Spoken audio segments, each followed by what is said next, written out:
এই কোটা সংস্কার আন্দোলন চলার মধ্যেই যখন দুজন স্কুলগামী শিক্ষার্থীর মৃত্যুকে কেন্দ্র করে নিরাপদ সড়ক আন্দোলন গড়ে ওঠে, কোমলমতি শিক্ষার্থীদের উপরে কিভাবে হাতুড়ি হেলমেট বাহিনীর তাণ্ডব চলেছিল আপনারা দেখেছেন। মুক্তিযুদ্ধের আওয়ামী বয়ানের মতো জুলাইকেও কতিপয় স্বার্থান্বেষী গোষ্ঠী কক্ষিগত করে ফায়দা নিতে চাচ্ছে।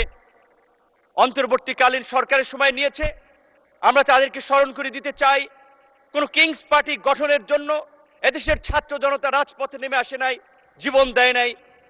আমি জন্মগ্রহণ করেছি একেবারেই বঙ্গোপসাগরের কোল ঘেঁষা দক্ষিণের জেলা পটুয়াখালীর গলাচিপার বিচ্ছিন্ন চর অঞ্চল, দ্বীপবেষ্টিত এলাকা চরবিশ্বাসে। সেই বিচ্ছিন্ন চর অঞ্চলের দ্বীপ এলাকায় ছিল না ভালো কোনো স্কুল। কিছুদিন পড়াশোনা করেছি, তারপর আবার ঢাকা এসেছি। ঢাকার গাজীপুরের কালিয়াকুর একটি মফস্বল এলাকায়, সেটাও এক প্রকার একটা উপশহর, সেখানেও স্কুলে ভর্তি হয়েছি। দেখেছি টিচার সংকট। বিজ্ঞানে পড়াশোনা করেছিলাম, কিন্তু বিজ্ঞানের পরীক্ষা নিরীক্ষা করার যন্ত্রপাতি বা প্র্যাকটিক্যাল করার খুব বেশি উপকরণ ছিল না। এই প্রতিকূলতা মাথায় নিয়েই ঢাকা বিশ্ববিদ্যালয়ে ভর্তি হই।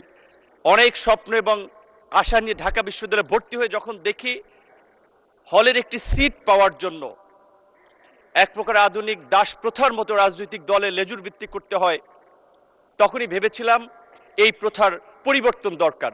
তখন থেকেই নিজের মনের মধ্যে প্রতিবাদকে লালন করে এগিয়ে যাচ্ছিলাম। যখন গ্রাজুয়েশন শেষে চাকরিতে প্রবেশ করার চিন্তা করি, পরিবারের দায়িত্ব নেওয়ার কথা চিন্তা করি, তখন পড়াশোনা করতে গিয়ে দেখি মাননীয় স্পিকার কোটার বেড়াজালে মেধাবীরা বন্দী। তখন মনে হয়েছে যে এই রাষ্ট্রের রন্ধ্রে রন্ধ্রে অনিয়ম, অন্যায়, অন্যায্য, এটার পরিবর্তন করা দরকার। এভাবে এই আধুনিক সময় একটি রাষ্ট্র চলতে পারে না। সারা দেশের ছাত্র তরুণদেরকে সংগঠিত করে 2018 সালে 17ই মার্চ আনুষ্ঠানিকভাবে কোটা সংস্কার আন্দোলন শুরু করেছিলাম। এবং আপনি জানেন, সেই আন্দোলন করতে গিয়ে আমাদের স্পিরিটের জায়গা, শহীদ মিনারের মতো জায়গায় কিভাবে শিক্ষার্থীদেরকে কুকুরের মতো পেটানো হয়েছিল ঢাকা বিশ্ববিদ্যালয়ের লাইব্রেরির সামনে। আমি নিজে সে সময় অমানবিকভাবে আক্রান্ত হয়েছিলাম। রাজশাহী বিশ্ববিদ্যালয়ের মেধাবী ছাত্র তরিকুলকে কিভাবে হাতুড়ি দিয়ে পিটিয়ে তার কোমরের মেরুদণ্ড ভেঙে দেওয়া হয়েছিল। মাননীয় স্পিকার, এই কোটা সংস্কার আন্দোলন চলার মধ্যেই যখন দুজন স্কুলগামী শিক্ষার্থীর মৃত্যুকে কেন্দ্র করে নিরাপদ সড়ক আন্দোলন গড়ে ওঠে, কোমলমতি শিক্ষার্থীদের উপরে কিভাবে হাতুড়ি হেলমেট বাহিনীর তাণ্ডব চলেছিল আপনারা দেখেছেন।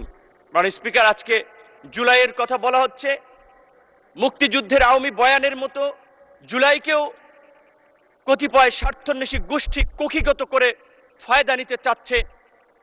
অন্তর্বর্তীকালীন সরকারের সময় নিয়েছে, আমরা তাদেরকে স্মরণ করে দিতে চাই, কোনো কিংস পার্টি গঠনের জন্য এদেশের ছাত্র জনতা রাজপথে নেমে আসে নাই, জীবন দেয় নাই।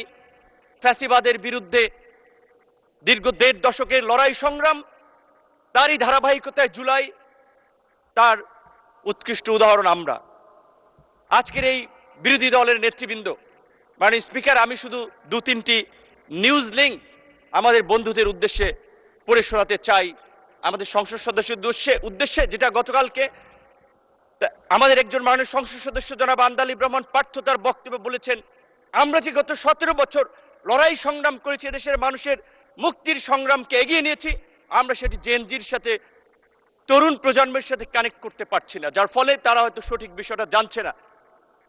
2020 সালে দীর্ঘ 28 বছর পর অনুষ্ঠিত ঢাকা বিশ্ববিদ্যালয়ের ডাকসু নির্বাচনের ভিপি নির্বাচিত হয়ে ওই ডাকসুর কক্ষে বসেই সাক্ষাৎকারে বলেছিলাম, সরকারের পতন ছাড়া দেশের মানুষের মুক্তি নেই। 16 জুলাই 2020। মাননীয় স্পিকার, জুলাইয়ের 26শে জুলাই 2024 বাংলা ট্রিবিউনের একটি নিউজ, সেখানে লেখা আছে, আন্দোলনকারীদের দাবি দেওয়া লিখে দিয়েছিলেন নূর। একই দিনের দৈনিক কালবেলার একটি নিউজ, আজকের আমাদের সংসদ বিরোধী দল চিফ হুইপের ছবি, মাঝখানে আমার ছবি, তার বাম পাশে সার্জিস আলমের ছবি দিয়ে বলা হয়েছে 2 সমন্বয়কে নিয়ে সরকার পতনের আলোচনা, নূরের সরকার পতনের আলোচনা। বাংলা বিডি নিউজ 24.com 26শে জুলাই, সেতু ভবনের নাশকতা, নূর কারাগারে রিমান্ডে নির্যাতনের অভিযোগ, আন্দোলনকারীদের 8 দফা কর্মসূচি নুরুল হক নূর লিখে দিয়েছিলেন বলে তথ্য রয়েছে ডিবি তদন্ত কর্মকর্তা।